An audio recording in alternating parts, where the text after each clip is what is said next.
Hey everybody, Nick Espinosa, your chief security fanatic here, and it is Sunday, so we are doing breaches of the week. This week in data breaches, absolutely insane. But as always, before we dive in, I want to thank the following people that sent me a lot of this information, and that would be Jacqueline Wolf and Wang Fei Hung, which actually also is a Chinese literary character, so either somebody lied to me or they have a really cool name. Either way, thank you both.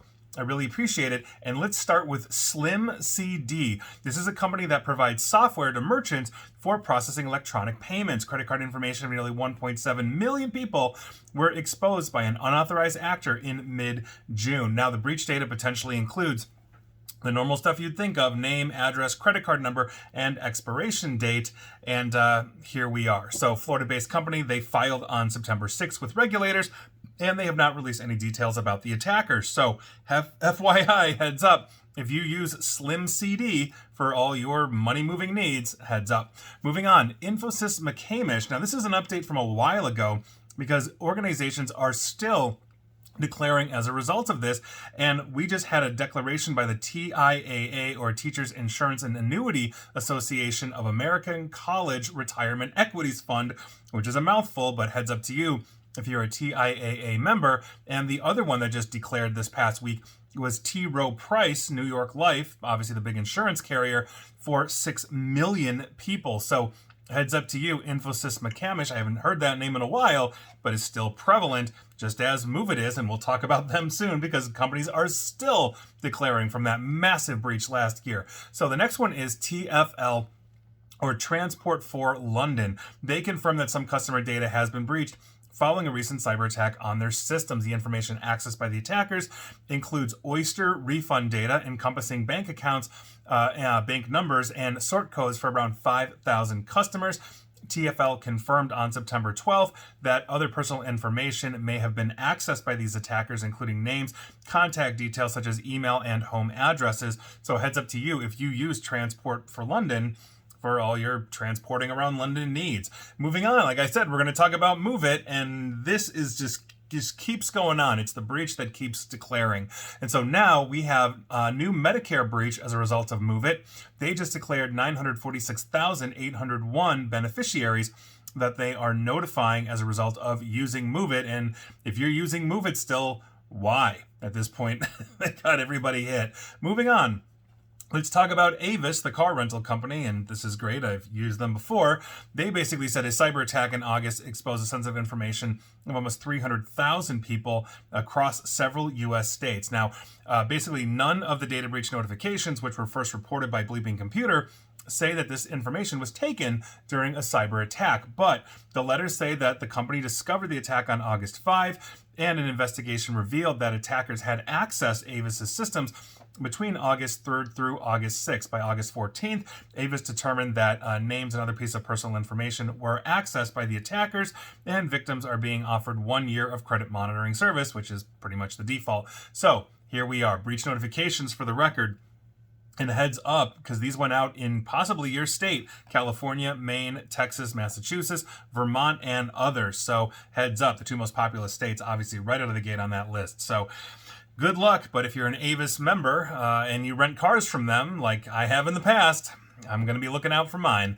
And let's jump to the mini segment, basically entitled, if you just paid for cybersecurity, you wouldn't be getting breached, you wouldn't be getting sued, and you wouldn't have your reputation damaged. And the first one up is Ally Bank. Now, the plaintiff, Robert Hamilton, and class members allege that Ally Financial was negligent and failed to implement reasonable industry standard security practices. That is pretty much the opening ramble of every class action I've been reading on cybersecurity, and you know I read them weekly because here I am. Now, the plaintiff received a notice of data breach on August 30 of 2024. That basically said it occurred on an unspecified date. The unauthorized actor got essentially the plaintiff and others' names, social security, date of birth, address, driver's license number, email address, and phone number. However, plaintiffs basically state in the lawsuit that Ally Financial and Ally Bank became aware of this on August 1, prompting a lawsuit alleging negligence as well and breach of implied contract. So here we are. We're going to see what happens. But if you're an Ally Financial or Ally Bank customer,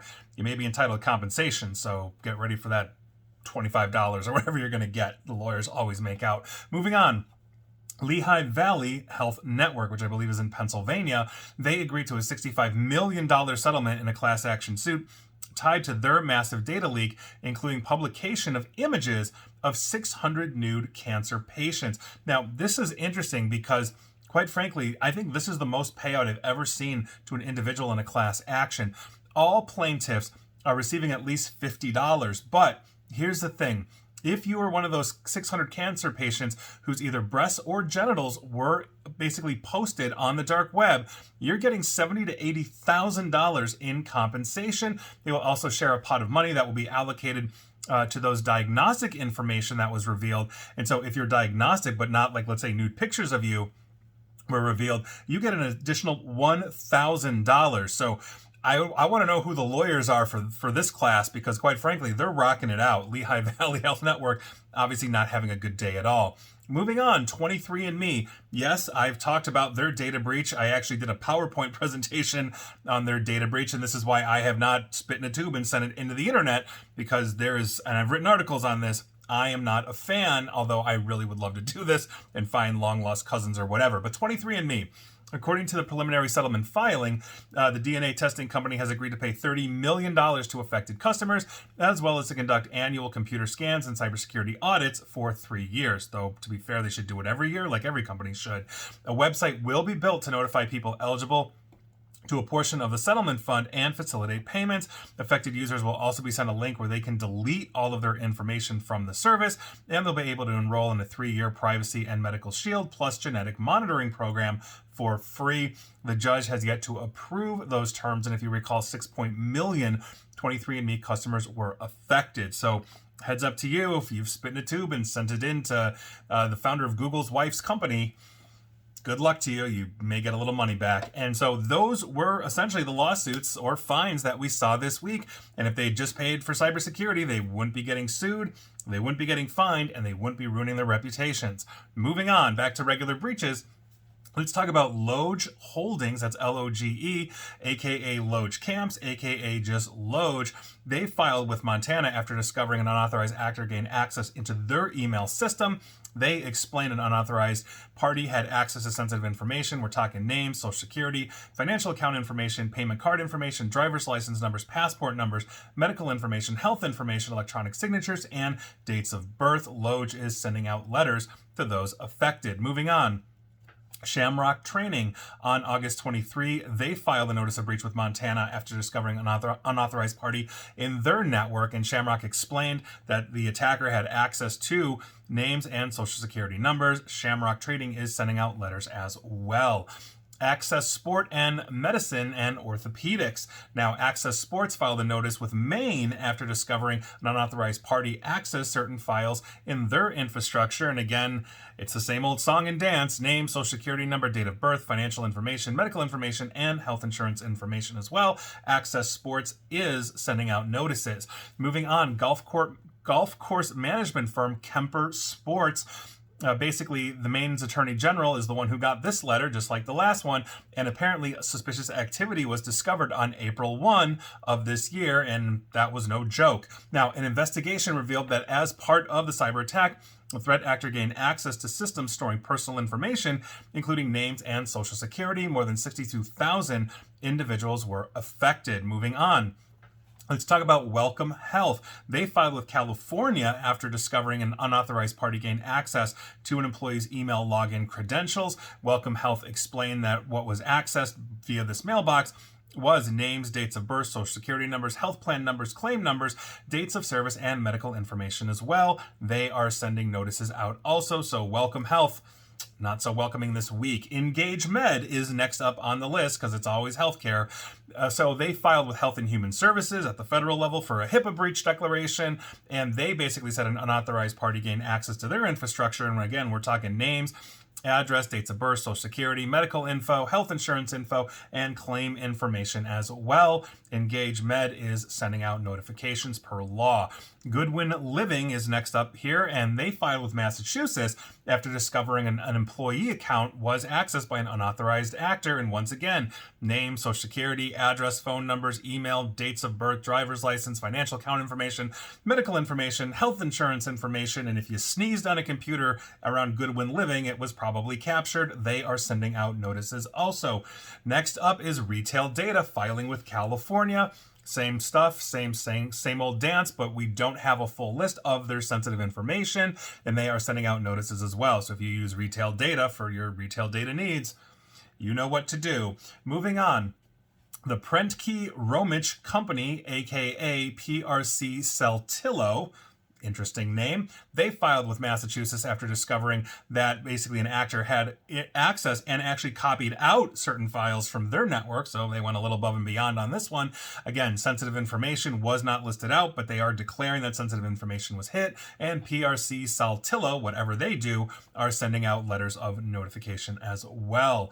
Moving on, Vista Higher Learning filed with Massachusetts as well after discovering they were a victim of a cyber attack, and they explained that names, social security, and financial account information was basically accessed or taken from them. And so if you use Vista Higher Learning for your higher learning needs, heads up. Moving on, and this is not a fun one, especially because I'm in cybersecurity, we have to talk about Fortinet. Fortinet is one of the largest cybersecurity players out there. They make firewalls, and a whole bunch of other types of hardware, software, platforms, all that kind of stuff. Now, they confirmed that basically they had a compromise of data belonging to a small number of its customers after an attacker using interestingly enough, a moniker, 40 Biatch, although I'm not going to say the actual name because, well, if we're on the radio, can't really do that, but you know what I'm talking about. Anyway, they leaked 440 gigabytes of information onto breach forums this past week belonging to Fortinet. That's a major black eye for a cybersecurity company.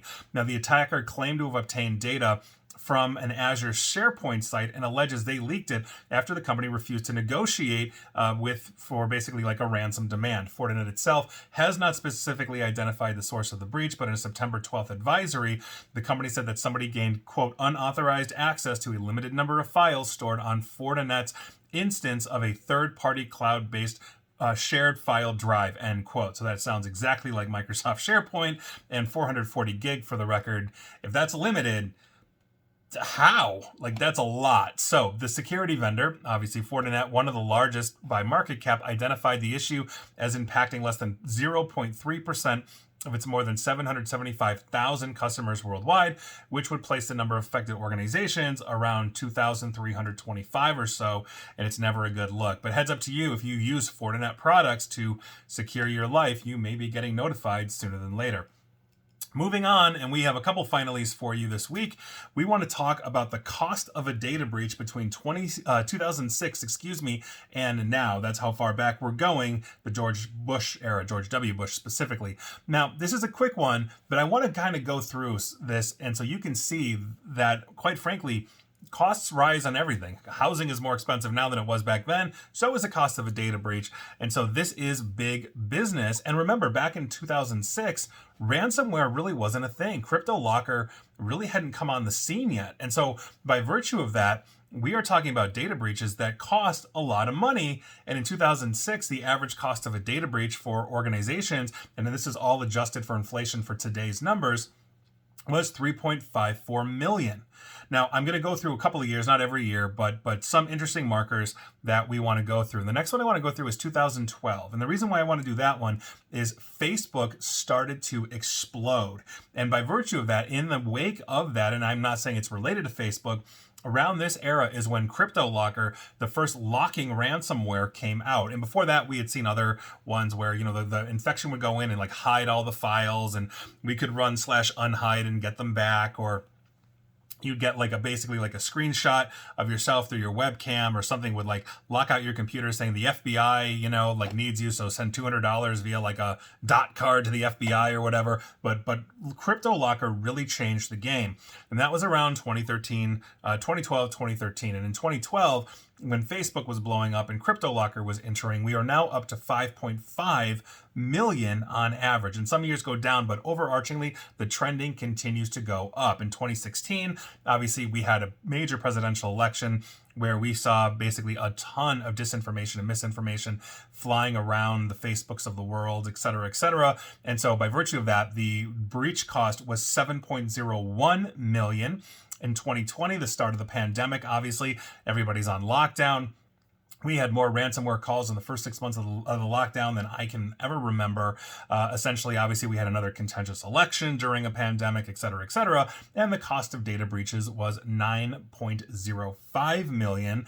And now in 2024, we all know what's going on. You know, whatever you think of what's going on in 2024, we're living it right now as I'm sitting here talking to you. And as of right now, and obviously we have not finished out the year, right now, breaches are costing, on average, 9.36 million. And so obviously it's trending up. Now, all of that isn't you're paying some jerk $9 million, but you have to understand there are direct and indirect costs. You might have to pay to get your data back, which means you pay a ransom.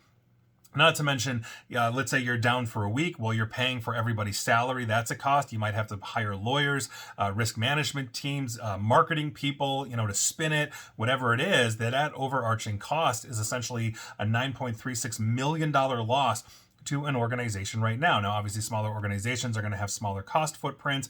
Billion-dollar corporations are going to have much different cost footprints. But when you take the tiny to the massive and average it out, it's 9.36 million, and it continues to go up over time. So not a good look, not a good sign. If anything, this really underscores we need to be taking risk management and cybersecurity very, very seriously so you are prepared for this, so you have minimal downtime and therefore much less cost. You don't want to be the average, you want to be way under, and hopefully and ideally, you don't want to have this problem at all. So get to it. And the last one I want to talk about actually comes from Russia. Now, this is interesting because I want to talk about a Russian pro-democracy group. Vladimir Putin is anything but democratic, as we all know. He's an authoritarian leader, but obviously there are democratic movements and authoritarian regimes, just as in democratic societies there are authoritarian movements as well. The world is full of people with different ideas of how to govern, either through fear, love, whatever. So with that, we're talking about the Free Russia Foundation, and they describe themselves as a, quote, nonprofit, nonpartisan, non-governmental advocacy and justice organization led by Russians abroad. Now, its most recognizable members are Vladimir Kara-Murza, He's a Russian-British political activist, journalist, and former political prisoner as well. And they say that they are investigating a data breach after thousands of emails and documents supposedly related to their work were published online. Now, the organization suspects that the incident is linked to Kremlin-sponsored hacking groups, and specifically one tracked as Coal Driver, according to the statement that they released last week. The organization's statement about the attack came a few weeks after digital rights nonprofit Access Now and digital forensic organization The Citizen Lab, they're out of the University of Toronto, published a report about Russia-aligned phishing campaigns that targeted human rights organizations, independent media, and civil society members from Eastern Europe and the United States. The report also identified 2 threat groups supposedly, quote, close to the Russian regime, end quote, who were most likely behind these attacks. Coal Driver, as I mentioned previously, and Cold Wastrel as well. Now, Coal Driver's activity was first discovered by Google in 2022. The group is known for targeting high-profile individuals, former intelligence and military officers, as well as NATO government employees and government infrastructure as well. Google reported that the group's espionage activities align with the interests of the Russian government. Now, during the attack on the Free Russia Foundation, the attackers reportedly compromised, quote, a number of entities, end quote, resulting in the theft of correspondence, including grant reports and internal documents, according to the organization's statement. And I quote, one of the possible goals of this criminal cyber attack is to serve as a pretext for a new wave of repression against pro-democracy Russians. End quote. Now, the Free Russia Foundation also said the attack didn't come as a surprise, quote, as everyone who opposes Putin and his system, whether in our team or other human rights and political opposition organizations faces these risks every day. In other words, they know exactly what is happening here, and they're basically saying, yeah, Russia's trying to basically knock the legs out from under us. The investigation into the attack is still ongoing, and many details remain unknown at this time. The Free Russian Foundation did not reply, essentially, for requests to comment on various news outlets as well, just basically putting out what they've put out previously. But I think this really underscores one of the big issues that we see. The Russian hacking capability, as well as their disinformation capability, is incredibly sophisticated. And because you basically have a society that is more than happy to repress and basically throw people into gulags for literally just wanting democracy and wanting free and fair elections, this is something that we have to treat as sacrosanct, especially if we're not basically drinking the authoritarian Kool-Aid. We want to help and support these kinds of groups because, quite frankly, when they have members in Russia that are coordinating in country, they run a huge risk of assault, capture, being pushed out of a window, ending up like Alexei Navalny being pretty much beaten to death and then frozen in a prison. So it's a huge problem that we've got. And I think that as we are looking, at our society, modern, free, very democratic, and we want to maintain it that way, we should also be helping those that want to maintain this as well. So I'll leave you with that. I'm not going to get on a soapbox here any more than I already have possibly, but those were your breaches of the week. Always just another crazy week with this, but here we go. I'll see you next time. And please like, share, follow me here on Facebook and Twitter at NickAESP. And please feel free to subscribe to me at YouTube as well. And as always, stay safe, stay online, and please attempt to stay private. Thanks, everybody.